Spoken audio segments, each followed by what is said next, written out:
Yeah, I think anytime you have someone that is a sagittal plane dominant power person, which really all of us are, if you really tested it, usually there's a few freaks out there, but if you do any type of multi-directional patterning that is fast or not, I think if you superset that with something that you're actually monitoring and testing in the sagittal plane, it should go up. Because just because you're going to have better blood flow into that joint, you're going to have activation from tissues and neurological processes that probably weren't there if you just worked in the sagittal plane.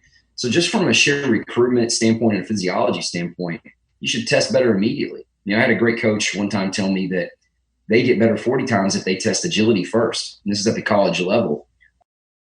That was Coach Bobby Stroupe, and you're listening to the Just Fly Performance Podcast.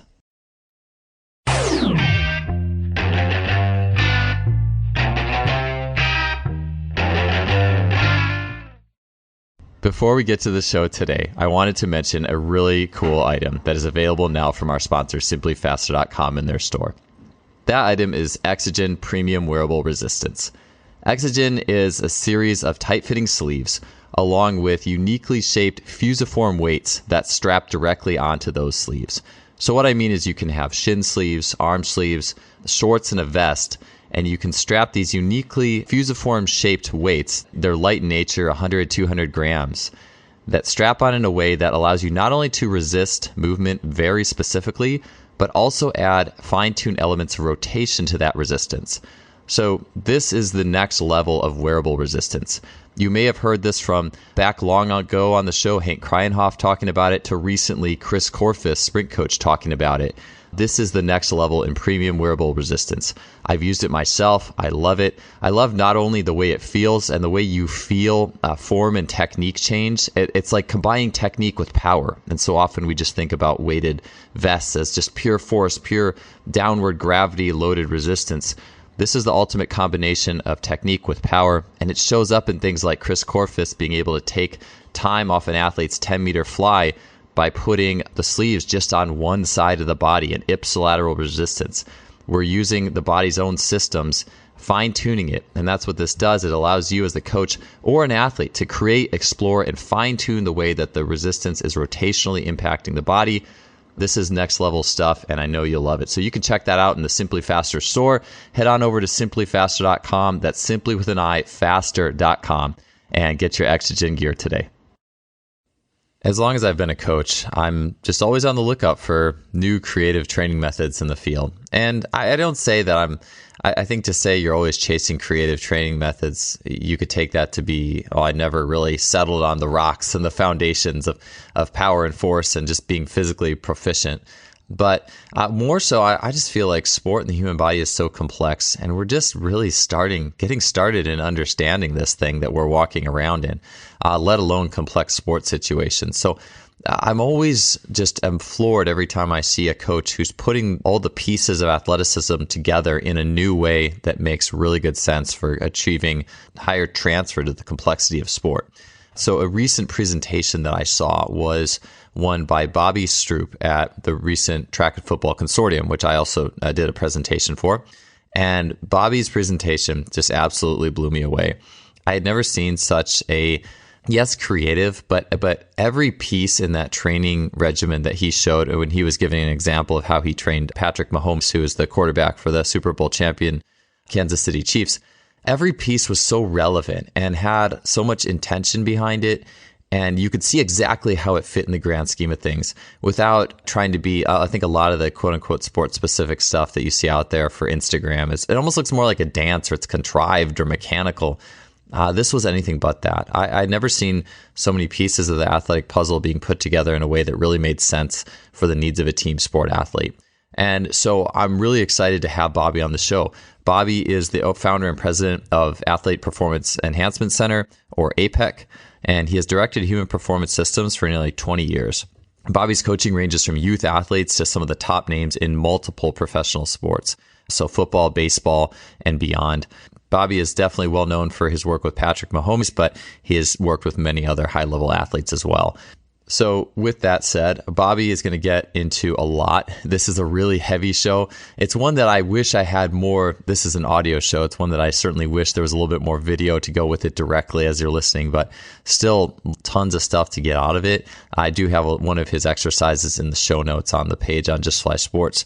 But on the podcast, Bobby is going to get into a variety of his more unorthodox training methods, including his locomotion complexes, triplanar plyometrics, multilateral strength training, how he complexes these things, how he looks at training in light of long-term development. His APEC trains youth all the way up to pros, and they make tons of inroads in between these age groups and what athletes need to be doing and the foundations and how the foundations work their way up rather than building things from the top down.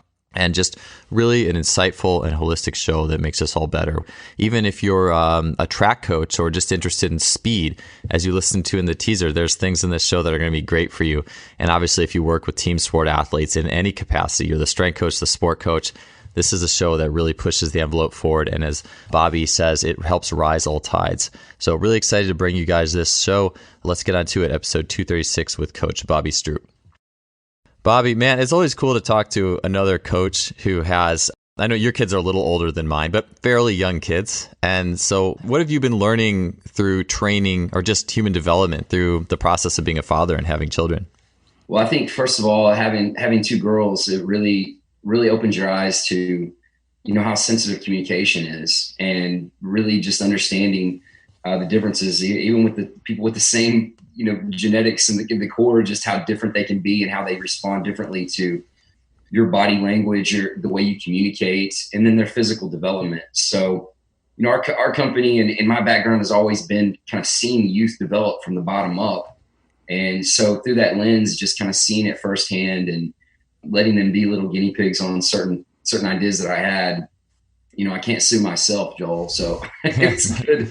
It's a good way to safely test some theories. And I have no intention of my girls being phenomenal athletes. I want them to love their body, and I want them to love movement, and I want them to have a healthy relationship with me as their father. And so, in the event they want to be better at something, I feel like I can help them if it's a good situation. But I've tried to delay, and push off coaching them. I don't want to coach their teams. I don't want to do any of that. But little things like trying to maximize the phase in which they were crawling and understanding the development of the spine and the hips and the shoulder relationship with that, and not rushing walking. It was cool to try to be a little more persistent as a father on those things, just because some of the things that you read and you understand and research and see. But aside from that, being a dad has made me a better person. And I think ultimately, if you become a better person, you should be a better coach, because a coach is so many different things. You can say, okay, a coach is in our field is programming. It's metrics, it's this, that, and the other. But really, there's such a component of communication and the skill of coaching and understanding how to get people to act in their best interest. And I think if you're a dad, there's no better training space for that. Yeah, I really like what you said about the communication too. And my kids are 2 and 4, but it's the point. My daughter's 4, and it's just interesting watching her. I just like observing my kids, watching them move and run and gallop. And I'm sure we'll talk about that in the locomotion complex, and like just kind of seeing how kids, they're organically learning. Something is in them to naturally learn all these skills, given the enough, bandwidth of opportunities that they're going to figure it out themselves in many cases. Although my kids are also a little bit night and day, like with my son and my daughter, and the things that they just naturally want to do versus, and that's like you said, like not trying to have like huge expectations for them. I'm always trying to not, like, we got a little bouncy castle in one of the rooms in our house. And my daughter had this thing where she wanted to like run and jump into the door as fast as she could. And she's seen me with the watch and stuff. And like, so I'm like timing her because she wants to see the number. But I'm like, oh, this could be bad real quick if my coaching gears and this expectation. I'm like, is this wrong? Should I not? She liked it. She kept coming back. And then we put like little pillows up for her to hurdle over and jump in. And she loved it. But I'm always trying to make sure, double check myself to make sure I'm just focusing on what they want to do and not what I want to do, and just to watch them and just see how they solve things and explore their space. Yeah, I think it's just an awesome thing to do and reflect. And gosh, what a gift to be a dad, right? Like, it's amazing. But you hear people like Joe Ken and some others in our profession that will say, be very careful, proceed with caution when working with your kids. And I take those things pretty seriously. So my priority is to be a dad first and make sure my girls love themselves, and spiritually and physically and emotionally, that I'm fostering their development. But it's really cool to be in this profession and to hopefully be able to offer them things if they want it. And I just think that there's no profession, no aspect of your life that you can't get better at if you really try to be a better dad. It's just the best. Yeah, being a father has been a huge gift. I agree. And I know, so I don't know if this was an official question, but actually it would lead me to, I know you guys at APEC do the full range of age ranges, and you mentioned building bottom up from the youth up. And so just what are some things that from that young age, or how young of athletes do you work with, I'll ask, and then what are some of those foundations that you'll see or want to see going into the older ages? Well, I want to be careful. I don't want people to just turn this podcast off when I answer this question, but we start working with kids at the kindergarten level. And you say, well, what age is that? Well, I like the concept of maturity, and not necessarily biobanding, but I like the concept of maturity over age. So the reason we say kindergarten is because usually when the kids are ready to go to kindergarten, they're ready for some type of group instruction.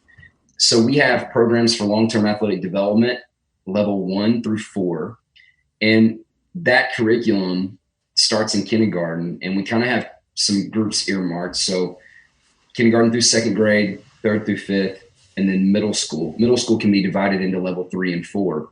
And I know it sounds, it's not like a karate belt testing system, but we do have a curriculum. Now, we don't communicate this to the kids as far as here's how you advance, but there are situations where it's just not appropriate for certain kids and where they're at in their development, whether they're in 2nd grade or not, to be with other kids. So we do have some things where, hey, we would love to, on a Saturday, let's run your kid through some things. I want to see if we need to test them up. Now, we don't solicit this. We don't sell it. But when we come across a situation in a group where we are obviously recognizing people are ready for advancement from a neurological and a tissue standpoint, we want to get them out of that group. So to answer your question, incoming kindergarten is when we will take kids. And if you were to interview the kids, what we want is for them to say, APEC is so fun. We went up there and played for an hour, and I wish I could come every day. Okay. With the kindergarten through 2nd grade group, we only let them come once a week. And what we tell the kids and parents is, I hope you loved it. I hope you have fun. We kind of have a 12-week loop of curriculum that we go through that's pretty undulating, that we believe in for them. And we tell the parents and kids, hey, try to remember everything you did at APEC today and do it one more time with your mom or dad this week. So then they have to learn how to recite. We want them to teach their parents, which is, so I've had some great videos and funny things. And with just hearing that, like, if you really ever want to learn about yourself, have a kid imitate you. It's pretty funny. So seeing some of that has really been so fun for us. And that probably is the longest answer you could ever get to a simple question, but there it is. I like that, though. And it is right off the bat, it sounds, you hear, starting in kindergarten. But then you think, well, a couple of things. One is, kindergarten's old enough for recess and and fun stuff and physical education. And that is being, our kids are being devoided of that stuff gradually. So it's got to get picked up somewhere, right? And so just that being a big thing. And then two, I think about Dr. Tommy John, who's been on this show, has said this, is ultimately it has to come back to the parents. Like, you can do in a good way. I mean, and so you think about I think about what you're saying, like, go show your mom and dad this, like, hey, let's kind of make this a little bit more of a family thing. That seems like a double win for me. And then just with fun being the basis and getting the parents involved, and then only holding it to once a week, that seems, for the people who were about to turn the show off, it seems like a good combination of things.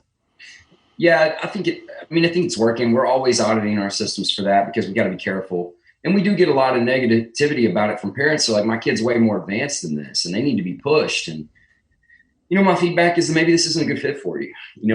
I'm not here to create some, ruffian or street fighter. Like, I want neurological development. I'm going to follow the things that we believe in, that we've seen work. And, we have followed the kind of path of, we're not going to let people tell us what we're professionals in doing. we're going to make the decision and we're going to do what's right. And instead of taking easy money, we want to show proof through our results and our relationships. And that's kind of what we've done with that. It's not for everybody. The reason we created this program is not to cash in or this vision that we had. It was parents would come to us complaining about programs for young kids. And the culture of our company is if you come to a meeting with a complaint, you need to have a solution. And so when a coach comes to me and is like, well, this kid's doing, let's just call it X-Fit kids, and they're doing, 30 snatches and they're 5 and whatever, then I tell my coaches, like, you don't get to come to a meeting and complain about something unless you want to offer something. So that's the genesis of this, was providing an option for people that wanted something rather than just complaining about the options that are out there. And that's really the origin for most things that we do. Yeah, that makes sense. So what are some of the things that you guys, obviously the whole like parent vicarious or my kid needs to get strong or whatever, and that just being shuttled in way too early. What are some of the solutions that you guys have for that younger group that's just, coming in not so often and trying to create a healthier alternative? Well, I think first of all, it's got to be something we believe in, regardless of, we don't let our clients tell us what to believe in or what to do. If someone comes up to us and is like, this is what I want you to do with my kid, we generally tell them it's probably not a good fit. Those situations psychologically usually don't work out. So while we'll try to help the client and influence the parent's thought process, I'm not going to bring somebody in here and take their money that's going to affect what we're doing. So, for us, the kindergarten through second grade program is really, we used to call it lead off. And it's organized games and, hey, can you do this? Can you move like this animal? Can you, how many people can do this? Oh, that was fun. Who's good at this? Now, how many of you learn that your body can move this way? Things like that. Yeah. When you get into third through fifth grade, it's a little more structured curriculum. It's just like school. So we're going to hit a certain amount of movements in 2 sessions in a week. Okay. When you move to middle school, now we start doing some resistance training outside of just body weight. So it could be sandbags, med balls, could be dumbbells. If they advance to level 4, they're going to get out the barbell. Barbell is not evil. Strength training is not evil. They need to learn how to handle those things. But in my opinion, there are proper progressions and healthy relationships with the approach to training that need to be put as a priority. Now, I know this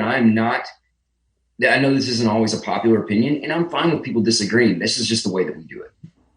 That's interesting. Something you said, the level systems, because I think, an average kid probably goes through their scholastic, their school, and maybe they're in middle school, and it's like, okay, you're 14, let's start teaching you lifts with a barbell. But who says you have the right to start using that or the readiness? And so can you take me through those, you said level 1, 2, 3, 4, how many levels do you have, and what are some of those, do those entail? It's 4 basic levels, and I think it sounds a lot more complicated than it probably is. If you were just to lay it out generically, level 1 is kindergarten through second grade. Level 2 would be third through fifth grade.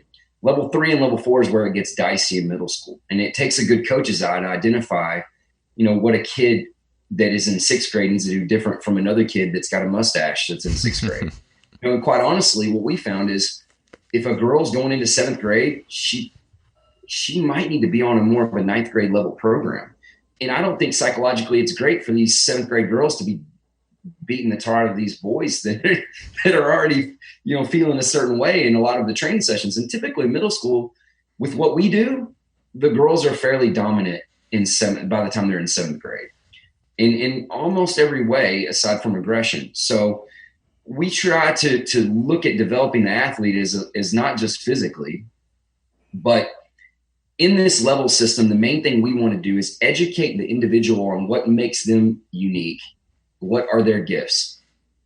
That's the way that we want to go with this. So think of it as an exploration process where we want people to identify markers of, hey, these are the things that make me special and unique and different, while at the same time adhering to human development and principles of human performance. So I know that sounds like something wildly complicated, but it's not. It's just keeping our priorities through that process. Yeah, I like how you're taking a real holistic look at that, just through the multiple different layers of development. Because like you said, middle school, there's all sorts of, that's like the pinnacle, the gamut of different levels in readiness. So I think that's probably something that would work its way to hopefully all levels of coaching, because at that time period, it just seems like, yeah, like you said, like that's where things really can get mixed up. There cannot be a harder group of kids to coach, than 40 middle school kids that are just randomly thrown together. I mean, because I'm not saying that's what we have. We have different situations because we work in smaller groups, but and when you have a bunch of middle school kids, the variance there, you would never find another level of variance that's greater than that in any sport, in any situation. That's got to be the hardest thing to do in managing that appropriately. It's very difficult. And there's been some people that have had some great ideas, but ultimately you have to have good coaches that make great decisions in training sessions with that group. I mean, that's just the bottom line. Yeah, Bobby, with your long-term system too, I mean, I know you've been in this game for a while, and a lot of your athletes who are high level now, pros, have been with you for quite some time. I mean, you've been able to follow athletes and refine your system for quite a while now with that.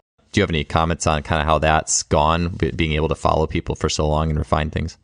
I think ultimately too often we're focused on top-down viewpoints. Like, for instance, it's obviously very incredibly valuable for someone to give us data on an Olympic sprinter on a force plate treadmill, and maybe some NFL quarterback or some lacrosse player, someone that's at the very peak of their sport, and then us figuring out what we need to do with everyone else because of that data, right?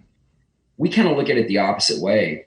Is I want to identify things that aren't true in the developmental process, not things that are true, things that aren't true. Like, for instance, if a kid's flat-footed when he's in fifth grade, we got a problem and all these things. We found that that's not true, because the development of the foot, it might be necessary to go through those phases for the athletes to learn how to, one, accurately learn where their foot is in space. Two, if you've ever seen a calcaneus, it's not a round ball. So that's just an example, but physical development from the top down can be a dangerous viewpoint, in my opinion.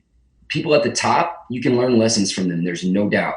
I do not think the lessons you take from the people at the very top is human development. So we love to look at things from the bottom up, because we've seen dozens of kids make it to the professional level in over 6 different sports. And I can't tell you how they did it, but I can tell you how they did not do it. And when people come to me with, well, you have to do this in order to do this, those are the things we want to disprove in the developmental process, because I don't want anyone to ever feel like they're missing a mark and a checkpoint along the way. Those things are mainly fallacies, and they're made up from this top-down approach.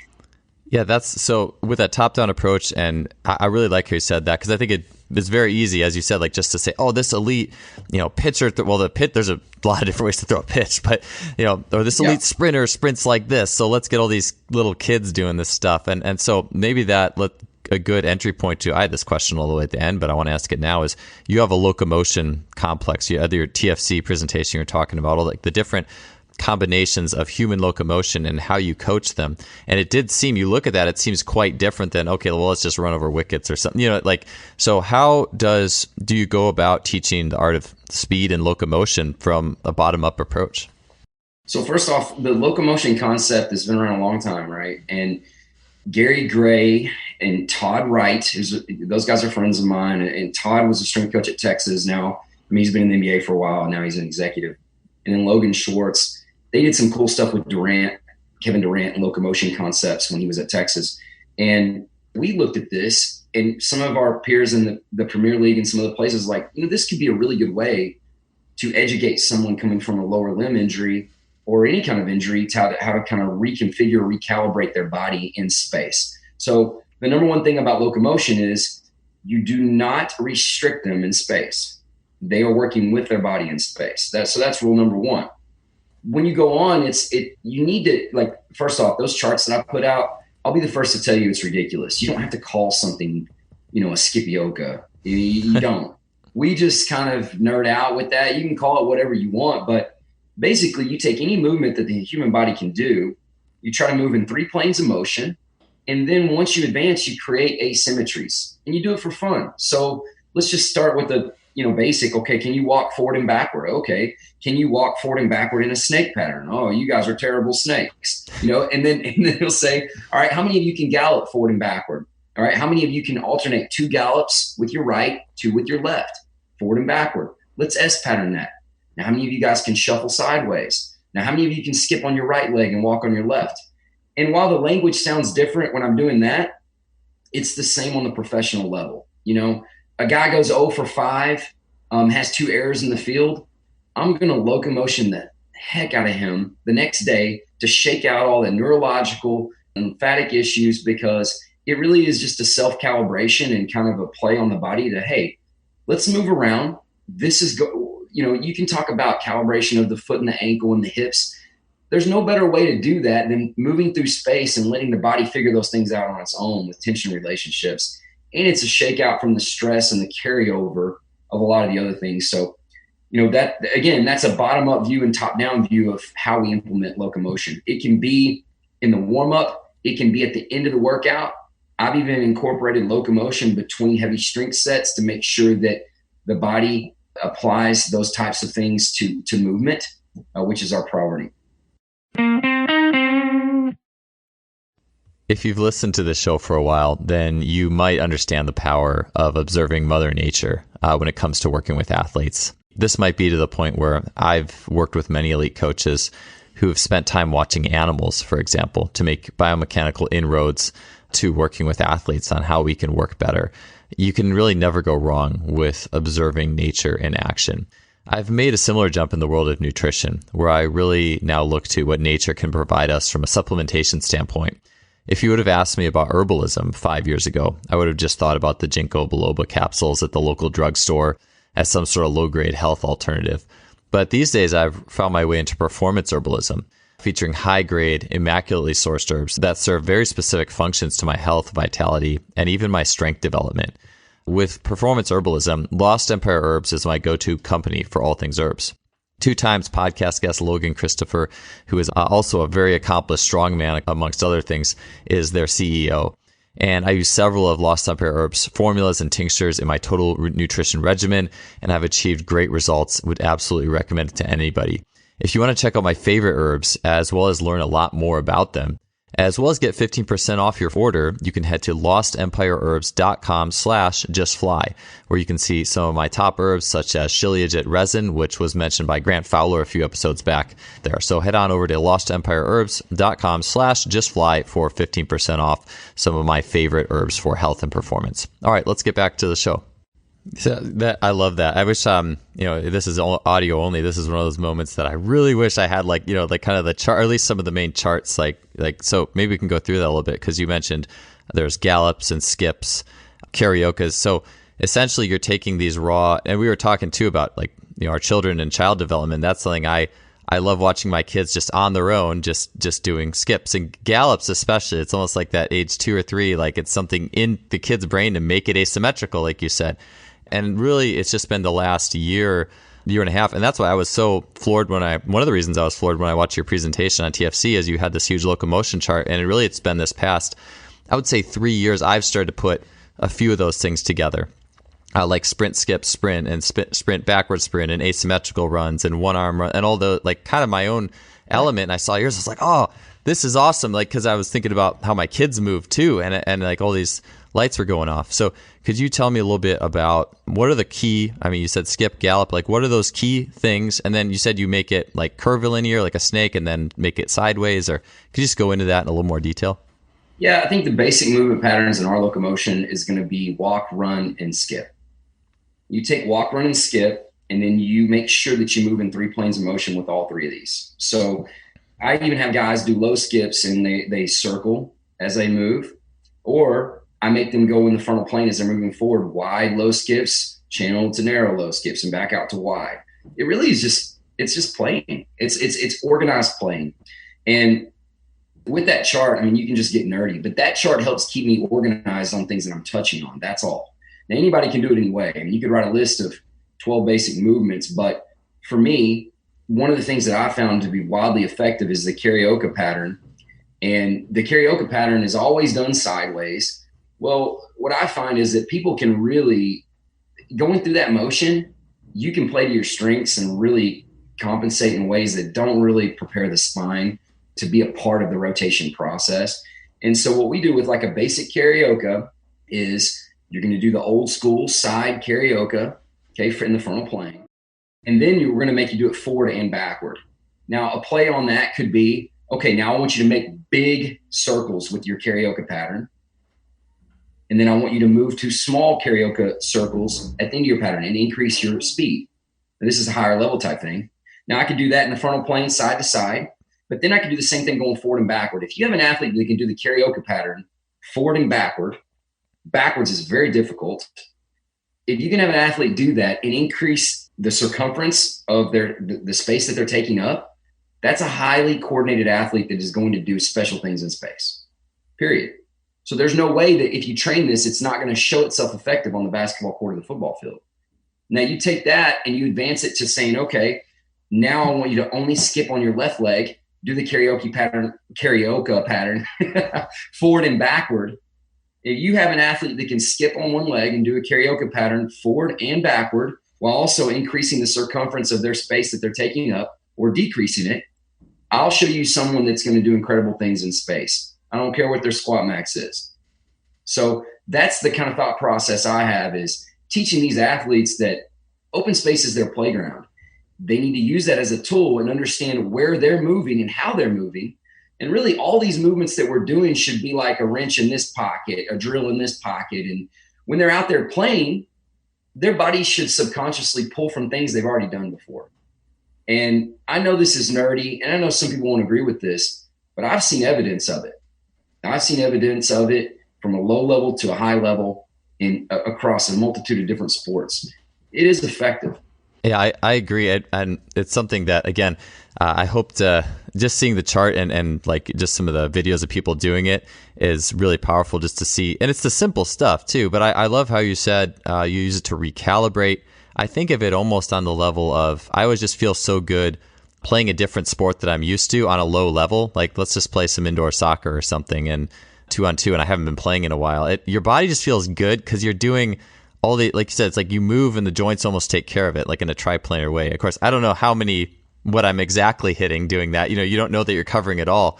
You might be doing, maybe you're biasing lateral more than a S pattern runs or something like that with that setup. But I always kind of felt like what you're saying there kind of confirms to me in a sense, like that also could be a good way of recalibrating almost just through gameplay. But of course, when you're a professional athlete, I'm sure you can't just play other games. You have to be careful and selective too. You can't just say, hey, go play basketball. I know you got a big game this week. Don't sprain your ankle. You got to kind of be selective with that. I just love that you have that systematized process. My mind just goes like explode, like not explodes, but I have a harder time putting things down to chunks like that. So it's very cool how you did that. I know that'll help my own process when I look at that stuff too.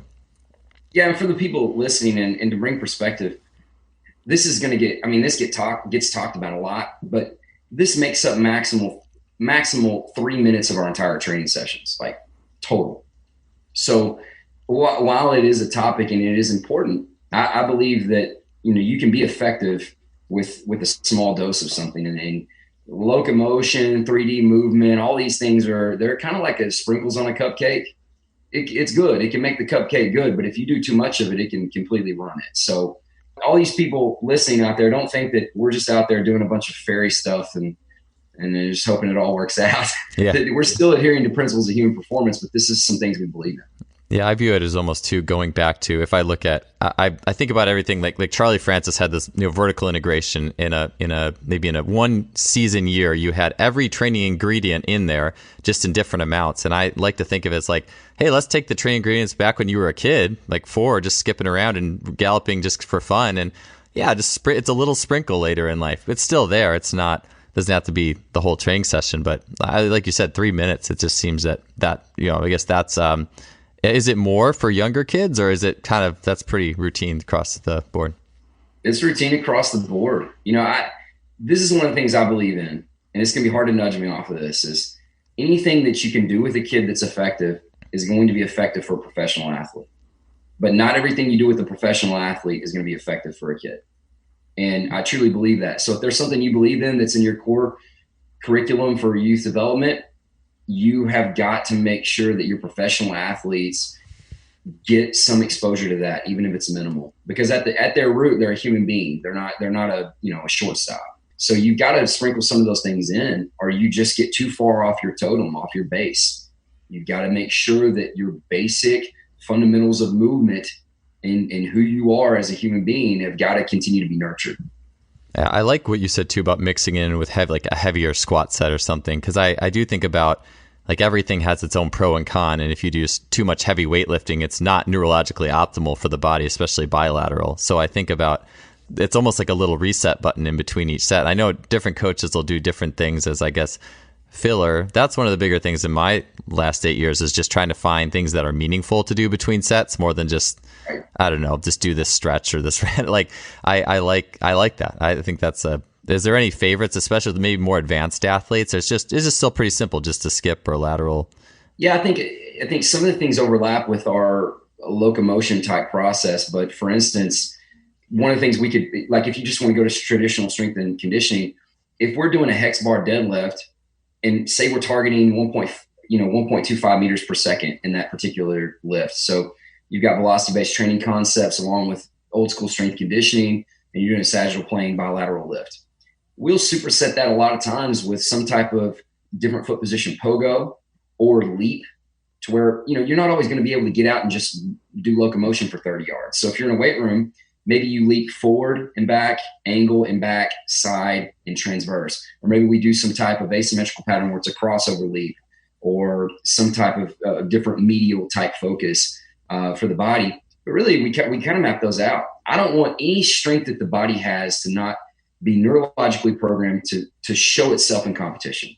So if I'm going to take the time to do something that I feel like is more human performance based and not practical in a game, I'm always going to cross it with something that is more multidimensional, so that the brain and the body understand the application of what I'm trying to do.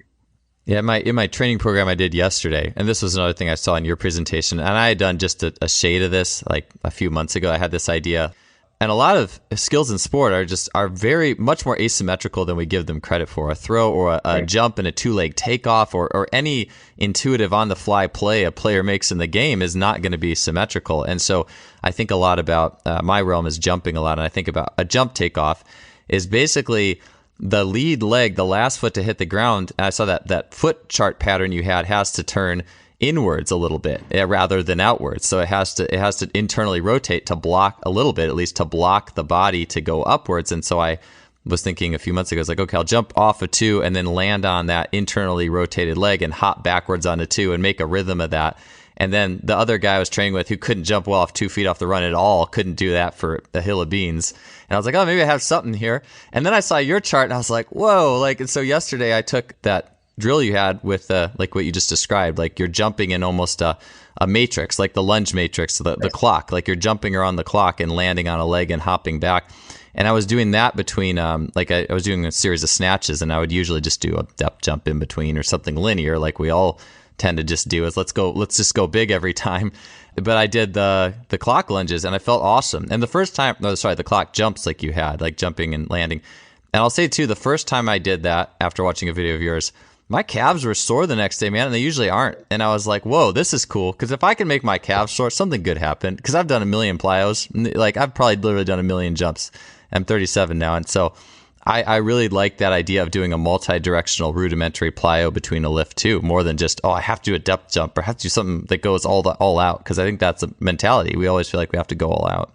I agree. And I think that's awesome that you're diving into that. I mean, one of the things that I want is, you're training muscles, but you have to tie in the tendon and ligament systems as a priority. And you got to make sure that the speed is close. So low amplitude plyometrics are so useful because the speed of those types of interactions in the stretch shortening cycle and the amortization phase is more authentic to sport in low amplitude plyometrics. And so you take a lift where you're focusing on maximal recruitment, hypertrophy, all these things that we know we want that we're not going to forsake, but you cross it with something to where neurologically the body is just, they love it. They're like, oh, I can use this for this. It's really opening up the lines of communication for the body to get all the soft tissues to work in concert with each other. And then neurologically teach the body almost to have better communication proprioceptively. And I know that's super nerdy, but we've just seen it to, one, be a heck of a lot of fun, but two, the athletes really start to see themselves moving better. And that is our priority. Yeah, I feel like with like those lunge matrices and jump matrices, you can almost see the gaps in any athlete's movement. It's like, hey, I have a problem with this skill. Well, try these series of jumps, and you can almost see what the problem is. I think in the sense, when I was a full-time track coach on college, I had an elite level jumper, high jumper, but he was kind of inconsistent, and coaching him, like just giving, I mean, I have my thoughts on external cues and internal, but just trying to coach him just didn't really work very well. And then I'd take him through just some very simple rudimentary skip, asymmetrical gallop jump type things. And he couldn't do those at all. I mean, he was terrible at it. It's like he only had like one mode of really being able to jump, and he had to go into it. And so I realized, like, look, and I didn't get to work with him long enough to see us come to realization. And he was always playing basketball with his school, so I didn't get to actually work with him that much. But my realization was this guy's never going to be the best high jumper he can be until those roots of his being, like all those little skips and hops and jumps and all those little rhythms, get better. Because I can only tell you so much with what you have right now. I can only do so much. We have to get better at these roots of it all.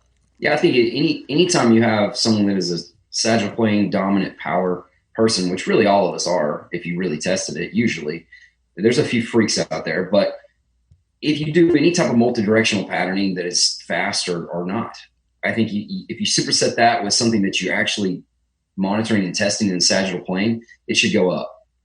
Because just because you're going to have better blood flow into that joint, you're going to have activation from tissues and neurological processes that probably weren't there if you just worked in the sagittal plane. So just from a sheer recruitment standpoint and physiology standpoint, you should test better immediately. I had a great coach one time tell me that they get better 40 times if they test agility first. And this is at the college level. And it was Coach Roof at Baylor. And he basically said, look, if you did a pro agility test before you test 40, they're going to test better. And I thought, of course they would. That's so brilliant that you guys actually put that to task. And I actually think that would work for jumpers. And I don't work with jumpers on a high level like yourself or others, but we've seen that work with our NFL combine testing and some of those things. It just neurologically and physiologically, it works. That makes perfect sense. Because, yeah, in the world of jumping, I say this all the time, is a pickup game of basketball is the ultimate warm-up if you're just going to run in a straight line, basically, and jump as high as you can. You can't get that. You cannot get as warmed up doing just a linear, all right, we're going to do all these 20-yard drills like skips and jumps and hops. And you have to have, even my own personal best jump I ever did in high school, where I got my fingers like 2 or 3 inches above the top of that square, so touching 11.7 at 6 feet tall, was after doing tons of just like wind sprints and suicide sprints on the court, just like, and blasting them. And my coach was making me race the point guard, and I couldn't have done a linear warm up and done that. And so I'm continually, it really is like, this is woven into this whole conversation, is that it's like how many pieces of that jump matrix even happen in a simple change of direction. Probably a lot of them. You're probably checking a lot of boxes every time you change direction and go the other way. Right. And on certain levels, you're working on tissue resiliency, density, like that's your long-term play, right? Is can I build a machine, an animal, a human being that, one, can handle these types of different force vectors, 2, can perform at a better level, 3, is comfortable here, 4, understands how to use their body in space, with these movements. And all those are, quite honestly, individual types of markers from this. But you're going to get immediate neurological benefit. But the other things come too. I mean, you look at a high jumper's Achilles on the left side versus the right, it's different. Now, if you train an athlete with low amplitude plyometrics and high amplitude plyometrics and strength in 8 dimensions, you're going to have some resiliency built in. You're going to have some underlying adaptations physically over time. They're going to be unique and should lend themselves to execution on the field of play. I like what you said with the S runs portion of it too. Like, do it in an S. I know some coaches I'm talking to, they'll do like, if you're doing like bounding, let's do bounding on an S, or let's sprint on an S, and using that as a warm up as well. And that's like, that's kind of like subtle too. It's not like a huge change, but it's enough to start to engage some more robustness and some more fullness of working the joint versus just let's do the linear warm up. But I heard of the agility, just that anecdote with the agility before. I like that. Yeah, and then some coaches are listening saying, well, that's easy for you to say. I've got 10 feet, that's all I got to work with, and we've got 20 athletes in here.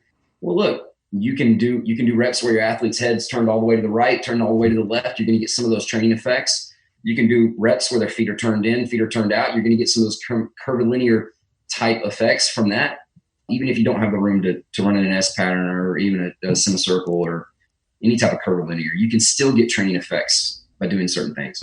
Just in the world of bilateral lifts, I was playing around with this summer, squatting, like, let's do 5 reps with your feet turned in, 5 reps with your feet turned out. Like, do you do anything with your lifts that outside the lunges and jumps and anything like that?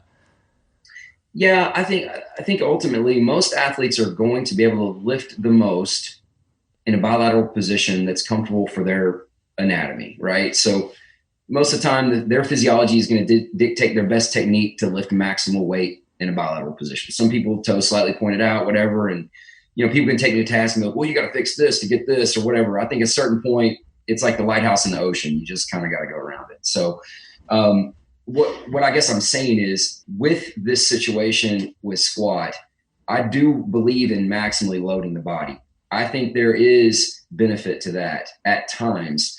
But yes, we will do wide squat.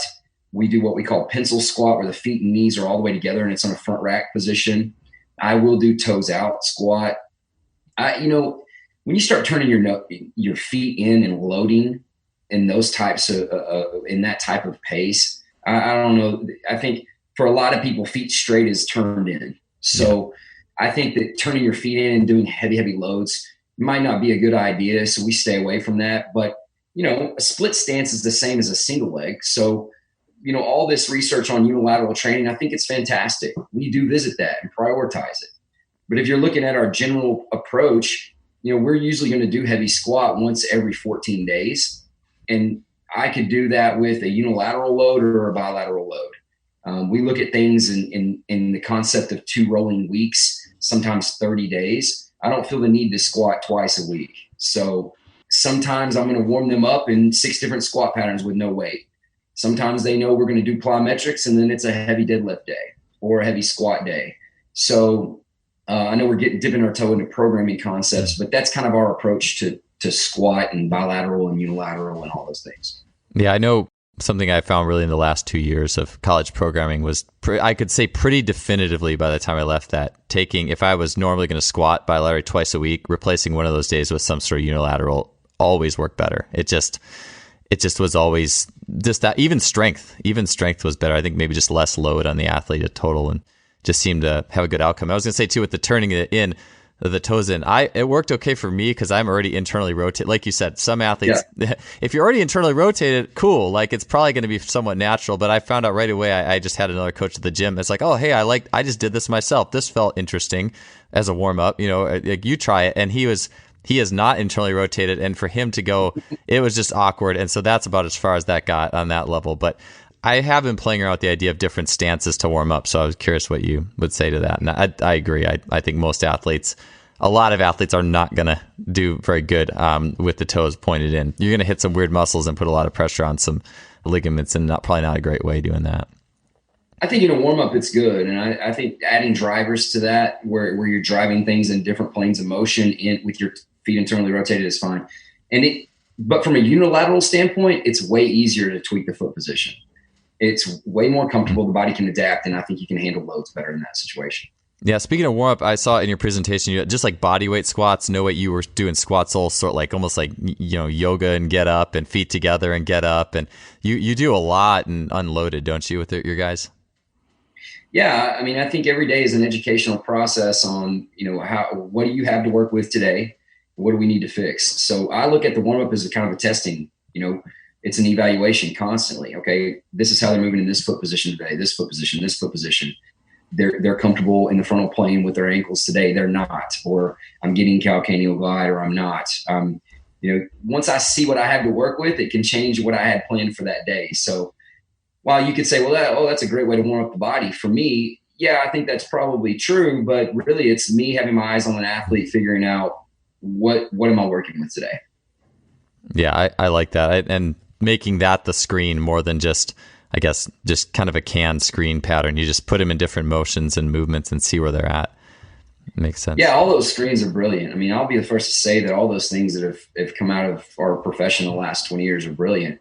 But it's static, and it's one day. So we're coaches. What separates the great coaches is, I think, their eyes, their ability to see things, and their communication skills, and their ability to get people to act, right? So if you just want to rely on this screen from 6 weeks ago and they're laying on their back and you got, oh, this is asymmetrical, let's fix this. I think we're kind of we're losing the forest for the trees, or whatever you want to say. I mean, it's just trees for the forest. I don't know. It just seems to me like that evaluation never stops. That's the value of a coach. And we've got to do better about understanding that you don't have to say this thing is no good because of that, but you need to understand that your job's not done with this paper profile you have from an eval. We've got to coach. You can't just look at numbers and say this is what we do. They're an organism. They're not a machine. Like, they're going to change. They change every day. We don't know if their wife's stressing them out, or if they don't like what's going on with this other guy they have to work with. We don't know. That can change range of motion in a joint, period. So we've got to evaluate every single day. Yeah, last kind of chat or question on kind of this multi-directional thing is that the lunge matrix. I think a lot of people are familiar with clock lunges and lunge matrices.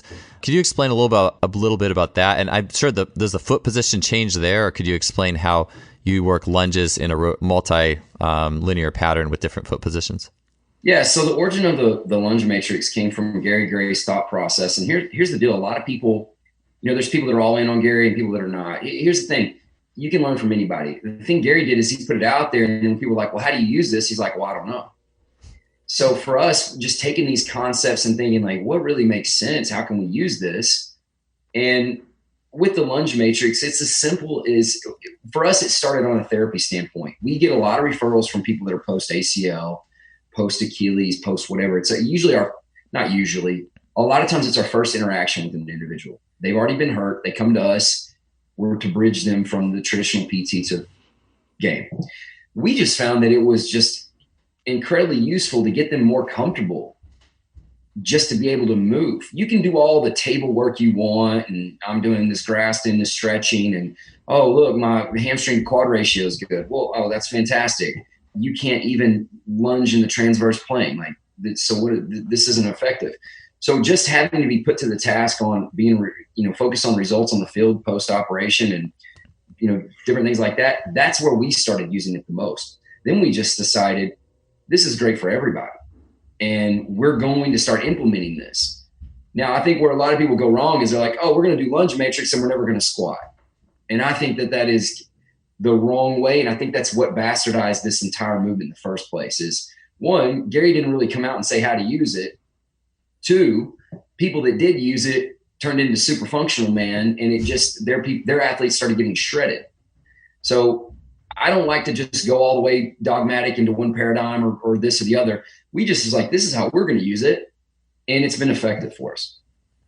Yeah, that's interesting to me too. And people, it's almost like there's the inventor and then there's the users of the invention, and a lot of times it's the users of the invention that can take it in all sorts of different directions. And so I think it's interesting. I'm not too familiar with the source of that. I've actually even just heard the name Gary Gray, but I'm not even that familiar with his work. So your work has been a good intro for me to that. So that's interesting how you've used that. And I'm curious too, because like you talk about being or coaches are super functional, and so I know you have some training in therapy. Could you explain your training and background in therapy, and then how that has made you a better coach and how that works its way into your programs? Yeah, I think first I'd like to say I'm not a therapist, but when I got recruited to start APEC in East Texas by some physical therapists, and their idea was to, put an athletic performance element to it. And that was 16 years ago. And when I got recruited there, we didn't have a facility. I just worked in the PT clinic. So I literally had the hallways of the PT clinic before and after they were open. But then during the day, basically, if they ran into roadblocks, they're like, I don't know what to do with this person. Why don't you fool with them? And so I became this guy that just got reject clients and patients that weren't getting results. And, what's the risk there? They already are walking with a cane. Like, they've said it doesn't work. So, I tried things, and I tried to play on, research things I'd seen, call people, whatever. But it was a really cool interactive space for me to be able to be given all the things that didn't work with traditional therapy and try my hand at helping those patients and clients. And that's where we really started. Now, eventually, after a few years, we got our own facility and did things, and that's a story for a different time. But 8 years later, I just found myself dealing with the same problems over and over again: hamstrings, hip flexors, low back, whatever. And traditional PT wasn't helping me as a partner. So I went and did a fellowship in therapy with Gary and some of those guys, and and Todd Wright and some of the people that have been part of that thought process. And look, there's a lot of different philosophies within that. So I'll be the first to tell you, like, I'm not, everybody that comes out of that views that differently, but it was really effective for me to open up my mind to the concepts of not being in silos, but actually bleeding therapy concepts into training, but without too much volume. You just do therapy with people, they're going to get shredded. And if you just do, traditional performance training with strength conditioning charts, your people won't be as good at sport as they are at training. So there's got to be a way to mesh it. And that's where a lot of our thought process comes from, is how do we bleed these things without stepping on the toes of an actual therapist in acute situations? But how can we make sure that our athletes' training is actually transferring to the field and they're more resilient? And that's kind of full circle how therapy's been a part of our journey to this point. And I would imagine that's a large portion of where, like, the locomotion complex ideas, the lunges and multi-directional jumps, or could you explain, I guess, what of those has been as a result of your kind of therapy background, or if there's anything else from your therapeutic background you think is important that has worked its way into your program that your athletes will often see? Yeah, I think just low amplitude plyometrics and as many planes of motion as possible, and then as many dimensions as possible, and then making sure that they understand, okay, here's some things we're going to do to see how time affects you. Here's some things we're going to do to see how space affects you. Now, let's see how much variation of movement you can create on your own in this particular situation. So understanding just the depths of back to performance, not back to, not being released, but getting an athlete back to the performance or actually elevating them. It's a lot different than just traditional PT of hamstring quad ratio. So those things, once you go there and you see the results of that, it's hard to kind of go back and not implement that for every athlete that you have. And so while some of the initial concepts we gained influence on, we kind of took that, like we do with a lot of things, and just applied some creativity and thought behind it. And I'm not scared to try things that other people haven't done before. I don't need for somebody at Alabama to do something for me to feel like I should try it. That's just not something we do. And maybe that's wrong or right, I don't know. But it's been what we feel is best. Is I don't need someone to lead in some type of thought process for me to create something from what I'm seeing. And not to be disrespectful to people that are legends and have done so many good things, but I don't think when Charlie Francis died, he was done. Like, I think we can take some of those concepts and improve upon them. And I think he would have if he was still here. And that's just one example. Is I don't mind having ideas and taking a run on something. And I don't want to be reckless, but we're not locked in a box, and I don't have to be dogmatic in the private sector. So we're just not. Yeah, this is still a really young field in the grand scheme of things. I think if we took other fields back and had a big old timeline, it's like, I mean, granted, the ancient Greeks and all that, they were doing, they were training for sure. But in terms of, I think, the literature on it, we are such a young and probably still almost defining who we are as a field too. I think there's different terms for a strength coach and athletic performance. I've heard that in a recent conversation I was hearing, like, a lot of times people will only do something in their program if a team won and they did it. Like, this football team won, they were doing that. Okay, now we can do this. We couldn't do it before, so now we can. I think in general, our profession doesn't even know the difference between causation and correlation. And more importantly, the people that are typically our bosses don't understand that. And we've got to be better about, we got to quit being like, oh, we never take credit. Oh, we never. And I'm not about taking credit. I'm just saying we got to quit acting like we're not important to the process. I mean, you can't be overly humble and then be upset that they're not giving credit or value in the position. We've got to say that it matters. And I think that's part of our problem. Bobby, you mentioned with the therapy, you mentioned time and space. So could you explain a little bit about how that works its way in? I mean, is the multidirectional plyometrics, for example, jumping off 2 and landing in 1, like around the clock in different foot positions? Are you putting a timer on that sometimes, or how is that working its way into some of these concepts you're doing? Yeah, on a high level, like with Patrick, for instance, I'll say, okay, I want you to do 2-to-1 patterns. Here's your options. I'm going to give you 5 seconds, and your goal is to have 10 contacts. And then I let him create a play on that so that there is minimal restrictions from my side. I'm basically creating an environment, and he's got to go solve the problem. So it could be the same way, for instance, if I take a heavy row and I'm having a guy do 95% on a set of 2, and then I superset that with him on bands, and I say, all right, I need 10 reps in 3 seconds. Boom, boom, boom. So now it's the same thing. I don't want to overcomplicate it. It's the same thing. You take a a jump to a hop or a 1 to 2 leg touch or a 2 to 1 leg touch and say, here's your options. You can go forward, angle, backwards, or cross. I want as many touches as you can in 8 seconds. That's a way to manipulate time. And a way to manipulate space would be, okay, you have to get outside of this radius with all your contacts. I want 3 contacts. Now they've got to leap, and they understand that now they're going for amplitude. So it's not as complicated as it sounds. It's not this cryptic secret way. It's just literally thinking of concepts and seeing how your athletes solve the problem. Yeah, I like that. I like you mentioned VBT before, and I love bar speed velocity training, but I think that it's almost like our industry has gotten so far into that they forgot about the stopwatch. And just like, right. or even in one of the books I like, it was written probably like 1990, 91 by Tadeusz Starzinski, and it was just like, hey, just do squats and see how fast you can do 5 squats. Or it's like, how is that any worse or if not better than VBT? Because you actually have to reverse it at the bottom, and there's all sorts of different things. So I like that you mentioned that with time, and I'm always trying to think of different. Like I think that puts especially with the jump training, because I mean jump training is almost always just amplitude related. How high did you jump? Well, the highest jumper isn't going to be the best athlete in sport. I mean, it's impressive, but it's the quickness of it and the timing and the optionality, right? Like I think that the put a timer on the jump training is next level. I think our industry needs more of that. Yeah, think about it. So is the highest vertical jumper in the NBA the top rebounder? Absolutely not. And that's why I laugh at the NFL Combine is kind of a joke. So vertical jump is not a good marker, okay? What they should do is see how fast people get to their peak height in the jump. That's going to be the guy that's going to show you power coming off the blind or power and initiating, whatever reaction from their mental processes. And, Dennis Rodman wasn't the highest jumper. Yes, he could jump, but he could angulate and he could get off the ground faster than you. And he could do it 3 times in a row. Well, how do you learn from that as a coach in performance and try to nurture those things or try to develop those things? Well, I think you got to start with concepts. If you look at technology, I think it can really, really hinder us.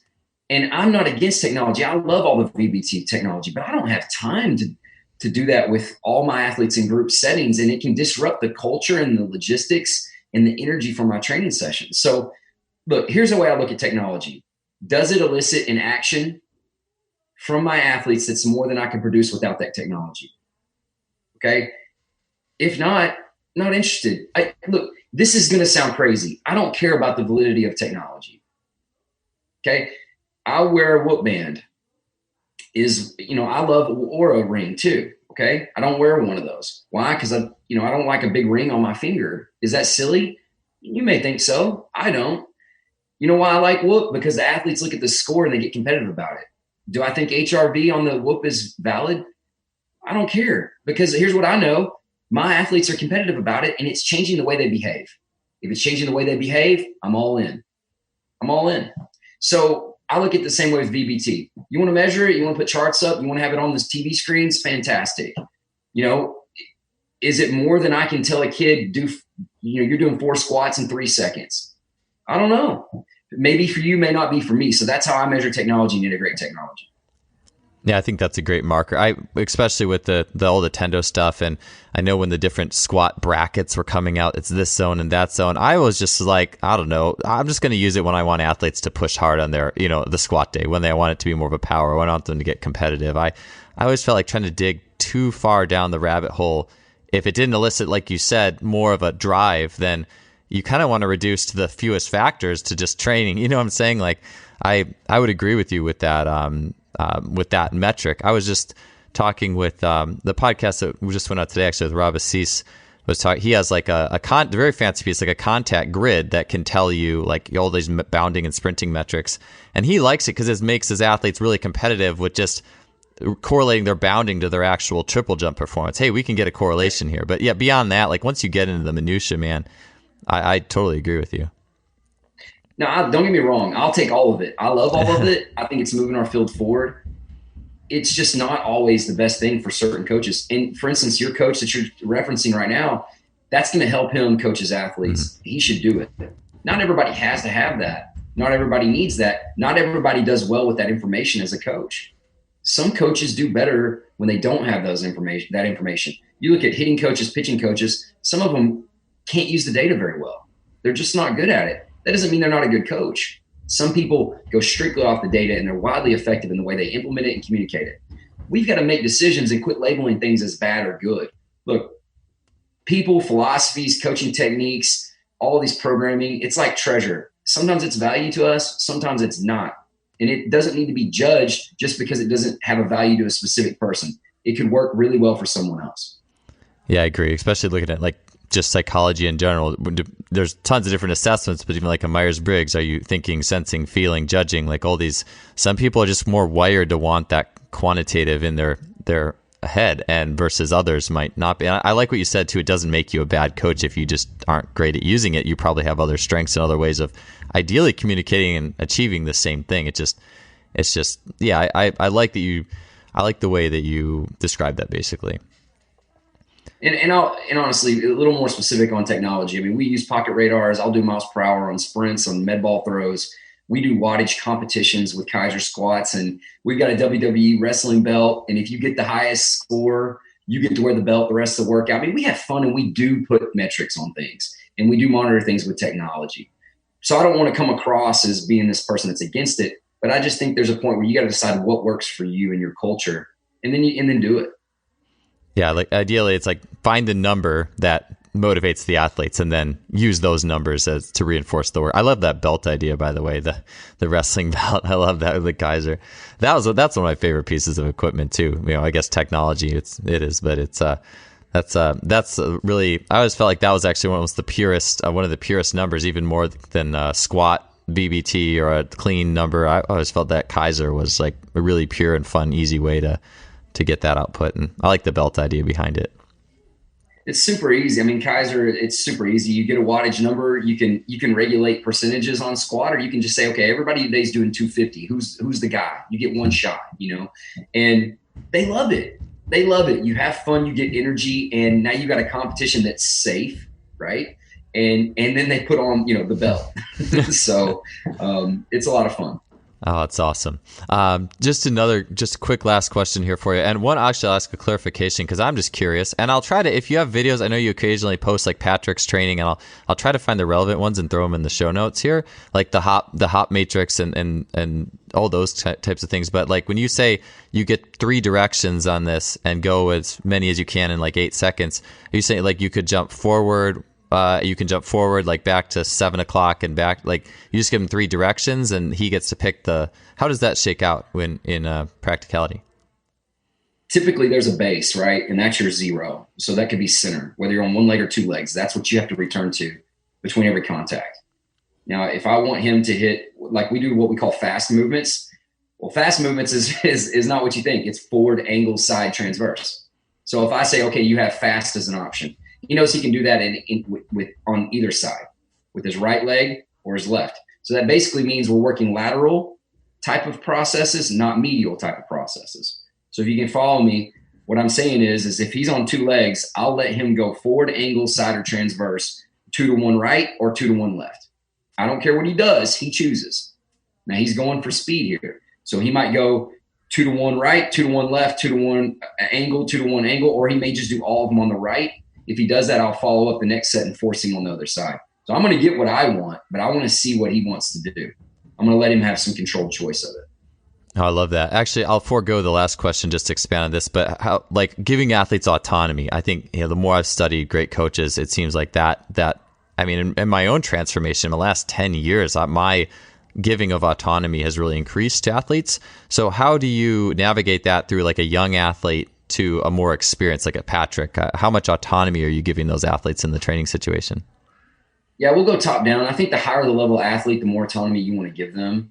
Look, that wouldn't work with my kindergarten through second grade group. I mean, we're going to say literally, all right, how many of you can stand on one leg and jump to this dot? I mean, that's some, and then maybe if we don't, an advancement to the dot would be, this direction or towards that color sign. But when you get to that level, you really want to encourage athletes to feel like they're always in control. And so when I'm with the highest of high level athletes, all my things are going to come in the form of questions and options. Now, all those questions and options are to give me a thought process that I want. So there's a little bit of control there. It's not so obvious. But at a high level, you really want them to always feel like they're in control. And that's my philosophy. I'm sure with some people at the professional level, you can't do that with. I know I've had some people you can't do that with. But the majority of the people that are truly at the peak of their game, the top performers in the world, I feel like that is the best way to go with them. But even within professional sport, there's knuckleheads you can't do that with. Yeah, there's some people, if you give them too much autonomy, they're just going to... Actually, it's funny. Speaking of, that makes me think of Dennis Rodman in the Last Dance series, and he'd just go off, and it's like, hey, when's Dennis going to come back? I mean, Phil Jackson was the man. I mean, that's a whole other podcast, but that was interesting watching. I was like, man, when is Dennis going to come back? I had forgotten about that back in the day. But I agree with you. Yeah, there's that. It's never one thing, but I definitely agree, and I'm getting used to that art of how much autonomy do I give athletes as they progress and master skills. So it's good to hear your answer on that, and to just see that well-rounded in different situations. And that's the art of coaching, right? That's the thing, that we can all argue about programming, we can all argue about technology, but at the end of the day, that's the art of coaching right there. Is, hey, how do you maximize someone individually? And at some point, you can't try to make them the way you want them to be. You've got to find a way to maximize them, because that's the guy you're working with. And that's where great coaches overcome their personalities. They overcome what they think they're good at or what they think they need. And that's what Phil Jackson was a master at. And in my opinion, when he moved into management, because he did not have the relationships with the players, he was less able to do that. And that's why he was less effective. But you got to honor Phil Jackson and know just how great of a coach he was, and we can learn from that, especially with Dennis, right? I mean, yeah. This guy let him go to Vegas in the game week, in the finals, and somehow salvage that to win. I mean, ultimate respect. Yeah, it wouldn't have worked with another coach. I love reading 11 Rings and watching that series. Man, I gotta get through that again too at some point. It's just, that guy's a legend. So, man, there's a couple other questions I would like to ask you, Bobby, but this 4-year-old party upstairs is starting to get intense, and I'm afraid it's going to start, if I don't keep my volume down, it's going to start to get on the show. So we'll have to save them for another day. I know we've been going a while already, but thank you so much, man. It is awesome talking to you, and I love your outside-the-box thinking. It gives me so many ideas to fuel my process, and I'm sure it'll be awesome for the listeners as well. It's an honor to be on. I learned a lot from this podcast, and to all the professionals out there listening. If you're listening to podcasts, you're doing it right. We always want to challenge our thought process, and I look forward to anybody that heard this and has some different ideas. Man, I would love to be challenged and hear from you, and keep connecting and raising all tides together.